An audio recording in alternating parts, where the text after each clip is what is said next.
एक तरफ संविधान को खतरा है और दूसरी तरफ हमारे अंदर ये चाहत है कि संविधान को पूर्ण रूप से लागू कराया जाए। खतौली का उपचुनाव प्रत्याशी जयंत चौधरी जी ने बहुत सोच समझ के दिए।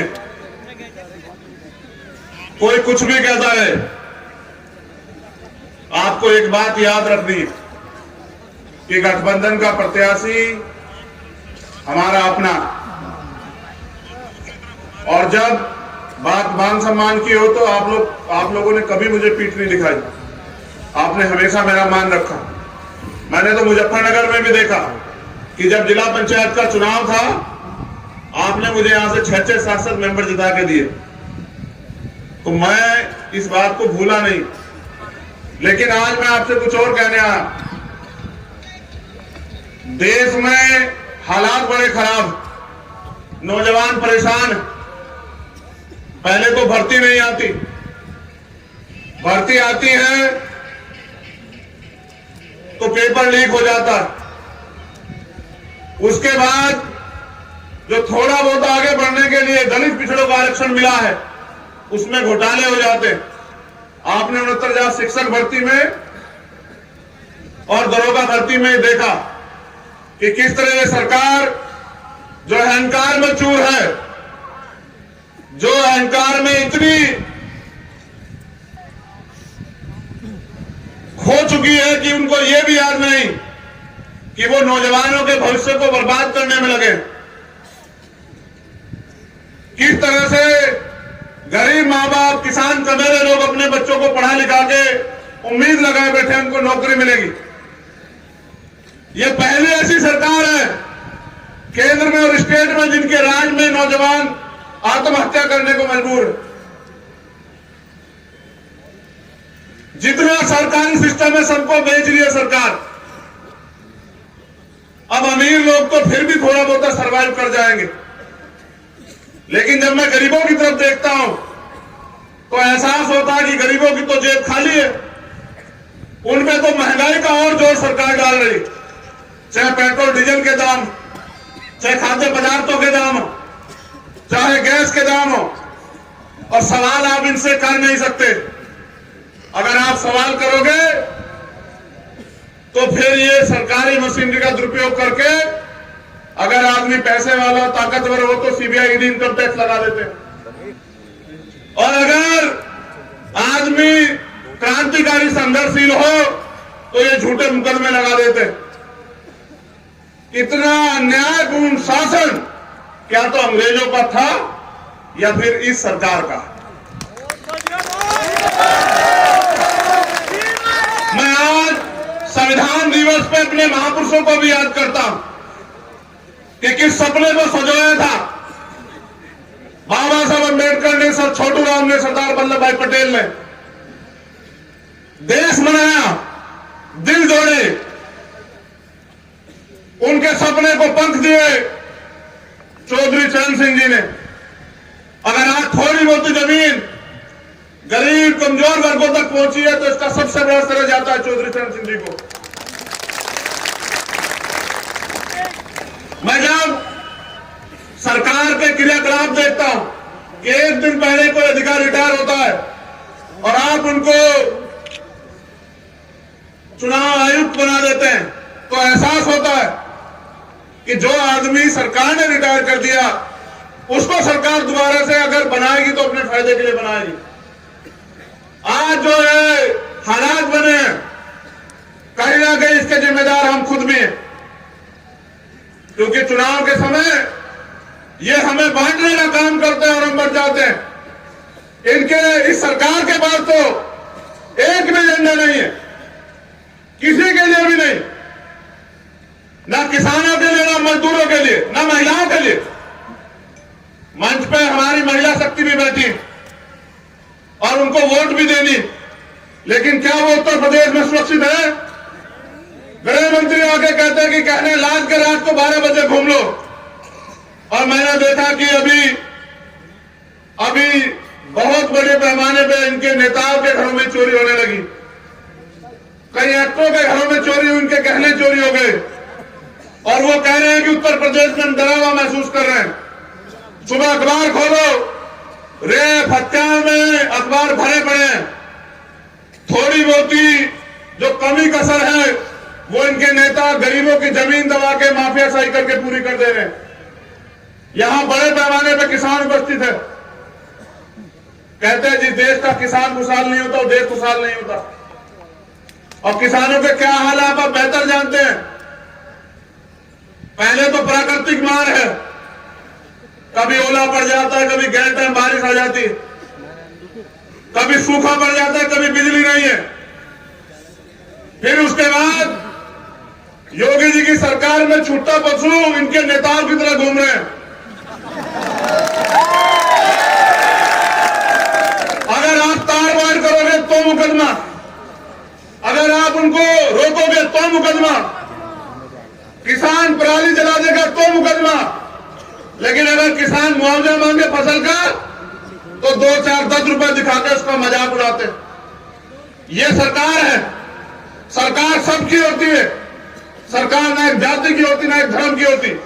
और मैंने तो सीखा मान्यवर काशीराम साहब से कि जब तक आप सवाल नहीं करोगे सरकार को अकल नहीं आएगी। अगर आपको सरकार से सवाल करना है तो लोकतंत्र में, क्योंकि वो नहीं सुनते, चुनाव एक ऐसा समय होता है कि आप वोट की चोट से साबित करो कि आपके अंदर कितना दर्द। ये मौका मिला है। पूरे उत्तर प्रदेश में तो कम है, लेकिन रामपुर में और खतौनी में है आपके पास कि जो गलती हुई है उसको सुधारने का मौका। मीरों ने भुगतान नहीं किया, नेता झूठ बोल रहे हैं बीजेपी के। एक नेता इतने अहंकारी हो गए कि जो शोषित वंचित समाज है, जिनको सैन समाज हम कहते हैं, उस समाज को गाली बकने लगे। अहंकार देखिए, पागल हो चुके अहंकार में। जो बनाए कह रहे हैं। मैं यहां इस मंच से अपील करूंगा, जो मोस्ट बैकवर्ड है, अपने बच्चों का भविष्य अगर सुधारना चाहते हो, पाल प्रजापति, कश्यप, निषाद, सैन, शेड्यूल कास्ट की सभी जातियों को कह रहा हूं, तो ये मौका है आपके पास। खतौली का चुनाव भाजपा के इस ताबूत में, जो अहंकार का ताबूत है, जो बंटवारे का ताबूत है, उसमें आखिरी कील ठोकने काम करेगा उत्तर प्रदेश में। और ये जिम्मेदारी दी है खतौली के लोगों पे। मैं और जैन जी अभी राजस्थान थे, वहां भी किसान कबेरों में तड़फन है, क्योंकि सरकारों से सवाल करते हैं लेकिन जवाब पे कुछ नहीं। मैं ये महसूस करता हूं कि लोकतंत्र में अभिव्यक्ति की आजादी को कुचला नहीं जाना चाहिए। और अभी आपने देखा कि यहां भी किस तरह के षड्यंत्र उन लोगों ने किए हैं, माहौल खराब करने का काम। ये तो हमारे लोग माहौल सुधारने के काम में लगे हुए हैं, क्योंकि 3 तारीख के जन्मदिन का भी उधार आपको मैं छोड़ के जा रहा हूं। ये आपको 5 तारीख को चुकाना। लेकिन मैं समझता हूं ये किसानों की धरती है। अगर इस देश को बचाना, अगर भारतीय संविधान को बचाना, तो जब 5 तारीख को आप घर से निकलेंगे, और खुद नहीं निकलना है, मां को लाना है, बाबूजी को लाना है, दादी को लाना है, दादा को लाना है। आपका वोटिंग परसेंटेज मैं अपने लोगों से कह रहा हूं, सब मेरे लोग हैं, मगर उनसे कह रहा हूं जो मेरे लिए जान देने को तैयार रहते हैं, कि आपका वोटिंग परसेंटेज खतौली में सबसे ज्यादा होना चाहिए इस बार। आपके बूथ गवाही देंगे और आपके बूथ ये भी बताएंगे कि क्या मेरे संघर्ष में कोई कमी है क्या, ये आपके बूथ बताएंगे। लेकिन मैं आपसे फिर कह रहा हूं, खतौली का रिजल्ट और खतौली का चुनाव किसान आंदोलन में शहीद सभी किसानों को सच्ची श्रद्धांजलि होगी। ये जिम्मेदारी आप लोगों के पास। एक शब्द नहीं बोले प्रधानमंत्री, एक शब्द नहीं बोले किसानों की लाशों पे। इतने किसान शहीद हुए, एक शब्द नहीं बोले, वादे किए, खोखले किए। झूठ बोलती है बीजेपी और बीजेपी के नेता। किसानों के साथ साथ ये जीत भाईचारे की जीत होगी। ये जीत झूठ पे सत्य की होगी। और मैं अपने लोगों से कह रहा हूं, 2 अप्रैल का दर्द याद है या भूल गए हो? बताओ, भूल बने गए? झूठे मुकदमे और लाठियां और जेल। कितने नौजवानों ने उत्तर प्रदेश में अन्याय का सामना किया? किसकी सरकार थी? आप पे मौका है। अगर आप फिर भी भूल जाओ तो हाथरस का दर्द याद रखना।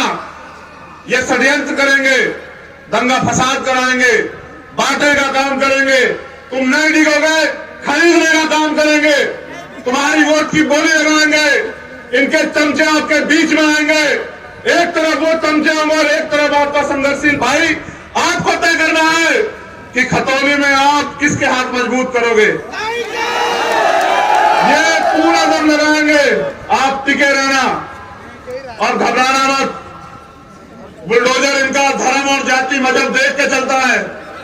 इनका बुलडोजर गरीबों पर चलता है, इनका बुलडोजर मजलूमों पर चलता है। मैं अपने और भाइयों से भी कह रहा हूं कि मैं 5 तारीख में डट के यही रहूंगा मुजफ्फरनगर में। सरकार अगर गुंडागर्दी करेगी तो उनकी लाठियां खाने के लिए, गोलियां खाने के लिए हम लोग यही रहेंगे मुजफ्फरनगर में। ये मात्र खतौनी का चुनाव नहीं, हमारे सम्मान का चुनाव है। और मैंने जैन जी से वादा किया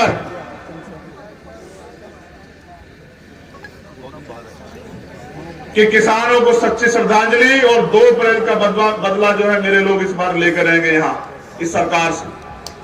और हाथरस में जो आपने संघर्ष करके जो लाठियां खाई थी दलित समाज के लिए, वो दलित समाज भूला नहीं है अभी। बिल्कुल याद है कि आपने जो लाठियां खाई, मेरे कार्यकर्ताओं सब सिर्फ सम्मान के भूखे।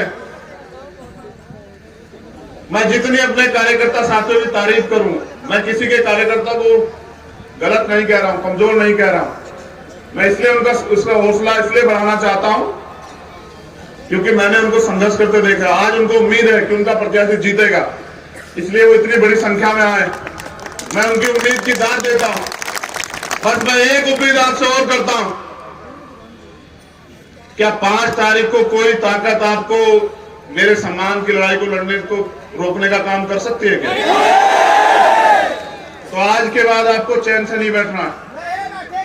2 तारीख में मैं यही रहूंगा, खतौनी में आपके बीच आऊंगा। 3 तारीख का जन्मदिन 2 तारीख को मनाएंगे। आप गांव गांव में इंतजाम रखना। मैं कोशिश करूंगा कि सुबह 7 बजे से लेके और रात के 12 बजे तक हर एक गांव में जाने का प्रयास करूंगा।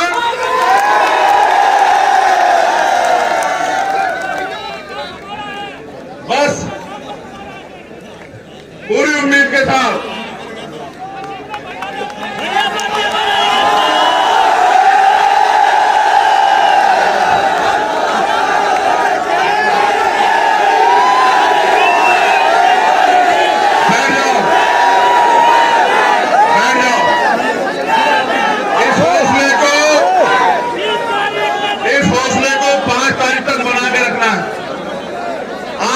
सोना नहीं है, जागना है। एक साथी कह रहे हैं मैं घोटाला करेंगे। हमारा डंडा और झंडा दोनों बहुत मजबूत है। आप चिंता मत करना। अध्यक्ष जी को दिए हुए जो उनको हमने वादा किया, अगर उसके लिए कोई कीमत चुकानी पड़ी तो भीम आर्मी आजाद समाज पार्टी का कार्यकर्ता इंतजार नहीं करेगा, लड़ेगा संघर्ष की लड़ाई को। मैं बस आपसे अपील करूंगा, जिम्मेदार रहिए, सतर्क रहिए। बहुत बड़ी जिम्मेदारी आपके पास है। और मेरे बाद आपको अनुशासन का परिचय देना जब मैं वहां बैठ जाऊंगा। सब खड़े रहे, आप 1 मिनट के अंदर बैठ के बताइए कि आप कितने अनुशासित हैं।